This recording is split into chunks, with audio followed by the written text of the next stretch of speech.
In the summer of 1995, China sent a bunch of its troops to the province of Fujian. They then started testing missiles and putting it on TV. They then started running highly publicized combat exercises, very similar to what it would look like to cross this 130-kilometer wide strait to invade the island of Taiwan, a place that China doesn't think is a real country, but rather a part of China itself, a rebellious island province in an unfinished civil war. Another round of Chinese war games near Taiwan has the U.S. and other nations concerned. China did all this saber-rattling because Taiwan's president had asked for a visa to visit the United States, and the U.S. Congress voted to give it to him, defying Beijing and undermining China's claim to Taiwan. Oh, and Taiwan was holding their first democratic election.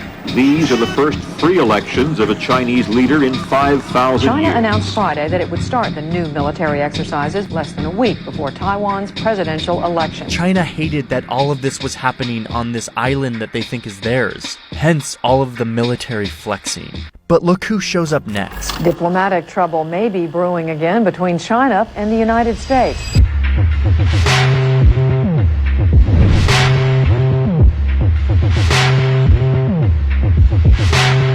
It's the US military, and they're sending their biggest show of military force in Asia since the Vietnam War, right here in China's neighborhood. President Bill Clinton sent in all of the US's best stuff: aircraft carriers, guided missile cruisers, destroyers, powerful weapon systems from the most powerful military on Earth. So all of this concentrated US military power comes into the region and enters right here, through the Strait of Taiwan. It was a response to China and all of its efforts to intimidate Taiwan. The message was very clear. China, we are way more powerful than you, so back off and let Taiwan do its thing. And guess what? It totally worked.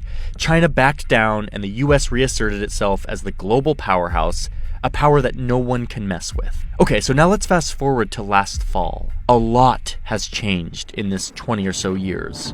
And China is at it again, flexing on Taiwan. Their favorite way of doing this lately is flying military aircraft into this air border, Taiwan's Air Defense Identification Zone, or ADIZ. An ADIZ is airspace that if you enter, you should identify yourself, or else the nearby country will assume that you're coming to attack them. China has started flying military aircraft over this airspace without asking permission, without identifying themselves. Not just like once or twice, but like dozens of times per day, hundreds of times a month. These are the actual recorded flight paths of Chinese aircraft flying over Taiwan's ADIZ, and then back to China. It's a giant FU to Taiwan, or rather, remember who's boss here.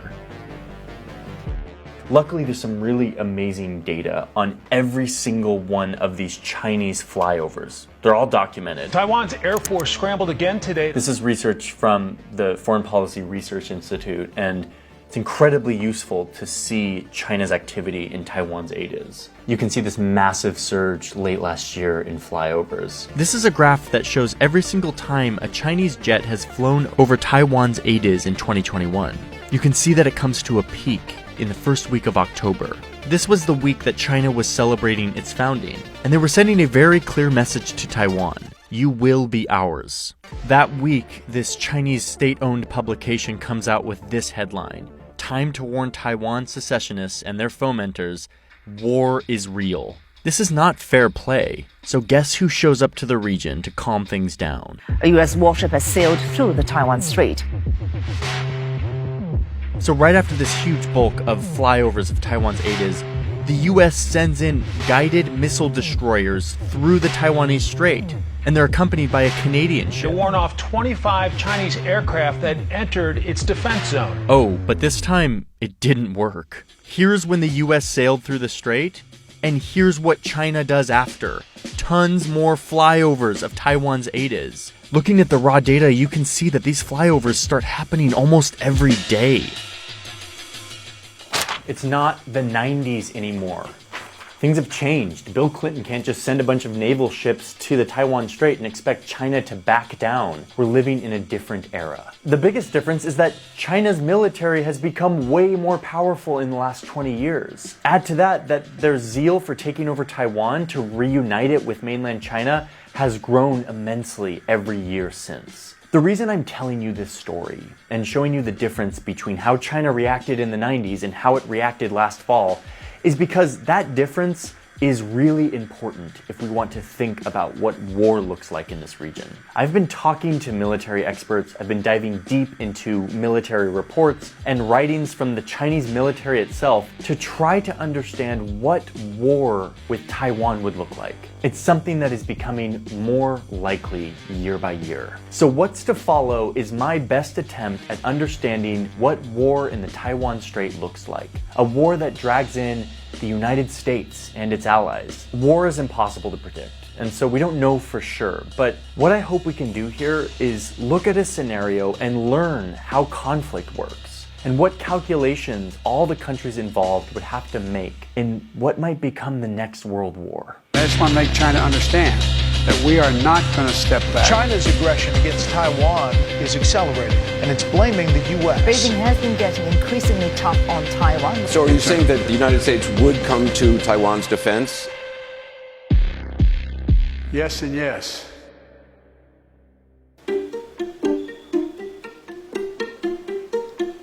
Okay, I'm going to dive into a very specific scenario of how conflict could escalate in the Taiwan Strait. But first, I have to say something. I have to get this off my chest, which is I've felt a little bit conflicted making this video. I feel very against the sort of machismo fascination with conflict. Like it's some sort of cool, good thing. When at the end of the day, what we're talking about are people's lives. We are talking about valuable taxpayer money. We are talking about the future of entire societies being ripped apart by a power struggle. This is not sexy and cool. This is a nightmare. Secondly, let us all just acknowledge right now how easy it is to dehumanize China and its leaders and its military. But let me just remind you that China doesn't want war. They don't want bloodshed. They will probably try much less violent ways to try to force Taiwan to the negotiating table before resorting to all-out invasion. But the reason I want to make a video about the nightmare scenario, because even if a military has a goal for a less violent intervention, that's not how war works. Conflict is very messy, and one miscalculation can lead to an escalation in the conflict. And now you have a wildfire that is out of control on both sides. It's incredibly easy for the momentum of conflict to bring us into that kind of situation. And that's why I want to suss out what it could look like. Okay, those are my disclaimers. Let's dive into this. I'm gonna start rolling here. I'm just 2. Okay, I'm gonna clap. Here it comes. Okay, I need to bring you over to my desk to show you some documents I've been staring at. Any invasion of Taiwan starts with this document. This is a Chinese law meant to stop any parts of China from seceding from China itself. And it mentions Taiwan.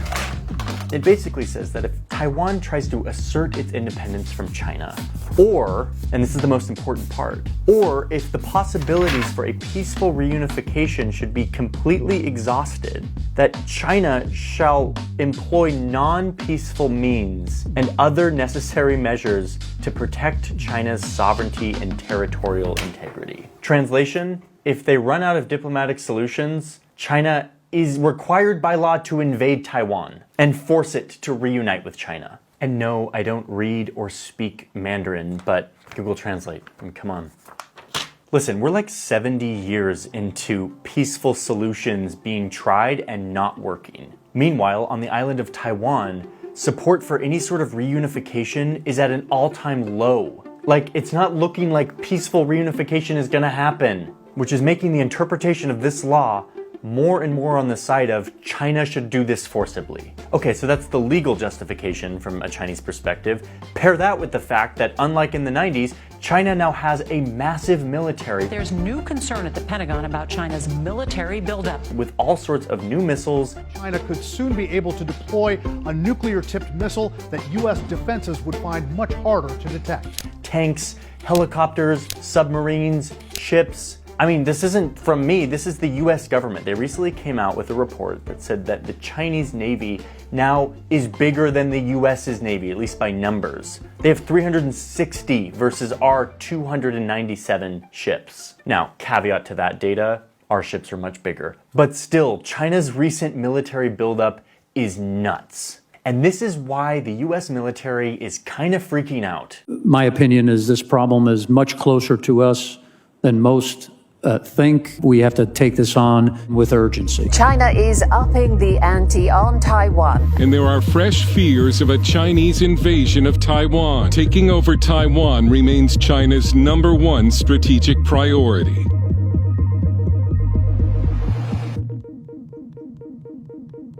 Okay, so this is the moment that a lot of you probably came to this video for, which is, what does the war actually look like? Let's say that China feels confident that the only way that Taiwan is going to join China, which is again a legal imperative, is if they forcibly invade. Blockade isn't working, negotiation isn't working. The first strike on Taiwan would likely look like just another Chinese provocative ADIZ flyover. China's done this hundreds of times, so at this point, Taiwan thinks that they're just doing another one of their routine flex our military might exercises. But this time, the fighter jet turns towards the island and begins firing. At the same time, China fires guided missiles from the mainland and deploys tons more jets, and they all start firing in a fast, highly coordinated attack. The target here is anything that Taiwan can use to defend itself, like weapons that can shoot down planes or boats that are coming onto the island. I mean, this could be anything. Radar, communication nodes, military command centers,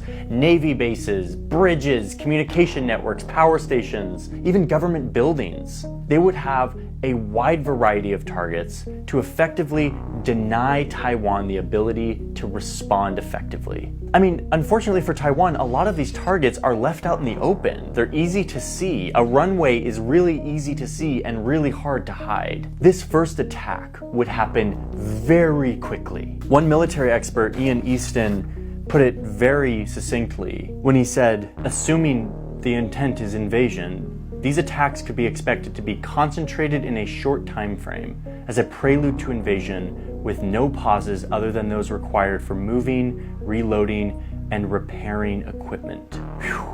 Sounds horrible. So Taiwan's leaders are caught off guard and they immediately retreat underground to a command bunker where they can plan their response. Luckily, China will not be able to take out all of their military targets. Some of their aircraft hangars are deep in mountains, and some of their missile sites are really well camouflaged. They would escape the bombardment, so Taiwan would have the ability to respond. They would likely be able to get some air power into the air and fire some missiles towards mainland China to hit air bases, radar, and military batteries on the mainland. At this point, Taiwan also sends troops to their western beaches to start laying mines and preparing for an oncoming barrage of Chinese troops who are probably now on their way across the strait. This has all happened within just a few hours, and the US is just barely hearing about this. China has likely jammed much of the communication channels that would allow the US to have a clear picture of what's going on. This will slow their response time. The thing is, China has gotten really good at sending little robots up to satellites in space, their civilian satellites,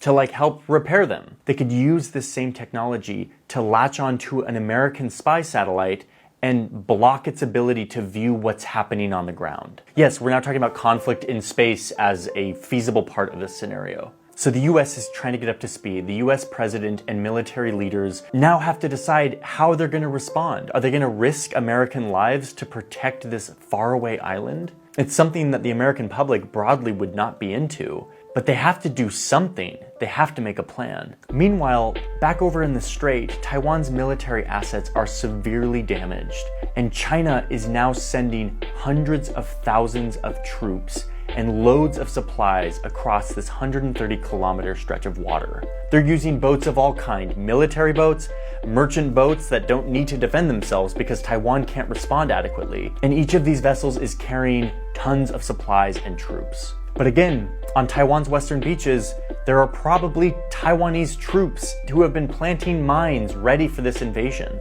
So there's now a battle on the beaches as Chinese amphibious attackers try to hit the beaches and push back the Taiwanese defense. We're going to continue assuming Taiwan doesn't give up and capitulate and surrender to China at this point. If that's the case, the US is now just starting to respond, likely from their bases in the region, Japan and Guam. They deploy aircraft carriers with jets and bombers, stealth fighters, as well as fast attack submarines that will focus on one thing: hitting all of these ships, the ones that are bringing stuff and people across the strait. Japan and Australia likely come in as allies to help out on this defense. And now the US and its allies are in direct combat with China, two nuclear nations fighting each other.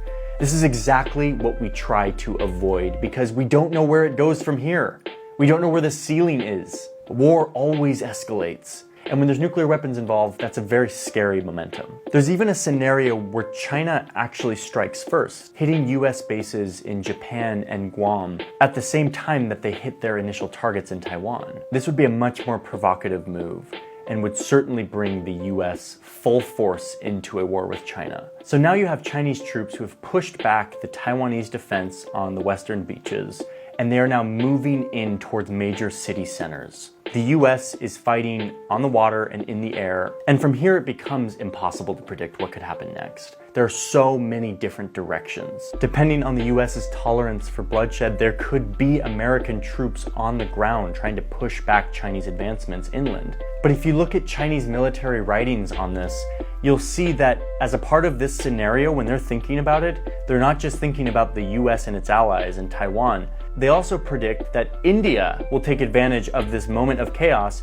and invade the Himalayan borders to the south. They even foresee Tibetan freedom fighters way out here in the west, who have long been hostile towards Chinese rule, rising up and taking advantage of the instability to gain back control of their region. I mean, you can see how this starts to unfold. Before you know it, the entire region is devolving into a war that threatens to engulf many more countries, hundreds of thousands of lives. And this is where I want to stop, because from here it just becomes so speculative as to be completely useless. But I tell you this scenario of a potential invasion of Taiwan, not because it's the most likely, it's actually not. The more likely situation is China will pressure Taiwan through blockades or through other painful pressures that will get them to come to the negotiating table. I tell you this because this scenario is still absolutely a possibility. What's scary to me about all of this, and I've said this a bunch, but I'm just gonna keep saying it, once something like this starts, it's really hard to reverse it, to put the cat back in the bag. No one's in control. That's a concept that's really hard to get your head around if you didn't live through a global war. We live in an international system that feels like it has rules. We have the UN, we have treaties and conventions, we have global trade. It feels like there's some sort of order. But let me remind you that that's because we live in the most peaceful time in human history. This long peace where few people alive today witnessed what it looks like when two powerful countries clash in all-out war. It usually happens when some powerful leader feels strongly that he deserves land that the rest of the world says isn't his. So he uses his big, powerful army to go take it. And in the process, he sparks a horrible tragedy. And while I hope more than anything that doesn't happen in this case, we have to remember how commonplace it is, and that the peace between these big powers is actually the outlier here. I really hope that we are past needing to resort to this version of conflict to settle our disputes at this time in our history. But I'm not totally convinced that we are yet. And I think China and Taiwan, this specific case, is the best thing to look at to test whether or not we can. We can talk about it. We can find creative ways to solve this instead of resorting to the thing humans have done forever, which is just fight each other and see who wins.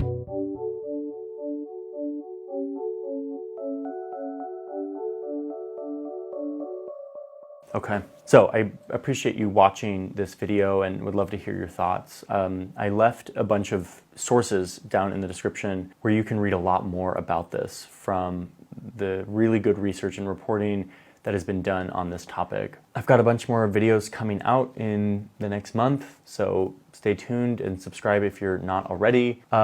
I also have LUTs and presets, which are in the link in my description. They are how I color my videos and photo if you are interested in that. I also have a storytelling course where I go into my thoughts on storytelling. That is all in the description. You can check it out. And that's it. Thanks for watching. I'll see you in the next one.